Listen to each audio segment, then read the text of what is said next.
agus beidir go bhéach bháil teachta díidir sin an fel cat an áda mar sin agus se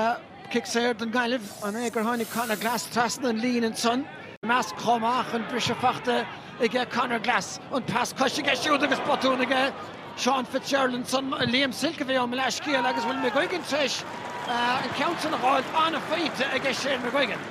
Glóbha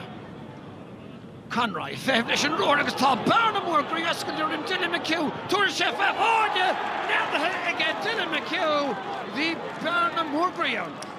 Coolgin Sco far chora féin sin just déalaigh sé ó Anton Tóhol ar lína nahad slát agus nuair déalaigh sé bhí an spás an aircan sin an cúldoras sin garú cúldoras agus lean sé ré agus bhí sé bra sochar agus leis an cré cric sé san angach agus tús iontacht an gailh an seo.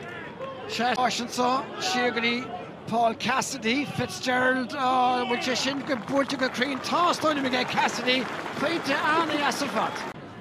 agus é dul an éas. Bháil sin é seo sé sin go hádan ar fad díreach las mud an stúa dad méidir Mach go dtí Shane Walsh Diarmuid Baker Bob búilte ar siúd ige Walsh an ceantan seolta go háard agus go halaíonta. Ciarán McFall McNicola techt úsáid for chomaithe sa glúiseacht an sa. Leis mar sin é díreach agus an bhartíontaige tá Barna oscailtaige McNicola isteach leis anna hábháil an son ige John Daly a deire hir ní mór na go bhfuair sé cúis. Iní tá duine ar an nún Glass agus an fella déanamh na hebre isteach an sa tóca Lachlan Murray agus ar head na lábh dis well hí sa hénig den duine gresan ar fóraí Lachlan Murray cinnte teis áras a chur a cosint na gailí Glass teis an fella chur idir na cúnaí shrieking in isio.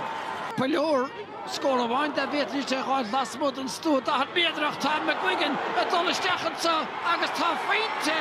fachtaige Shane McGuigan an bhearna slúan. Well, tág na caihanna san a bhódar go bhfuil péinte sa fachta ige deire náirde sé díog ige buchaí na háite héna trí díog ige ngáileh chúta imar a mothir a barc.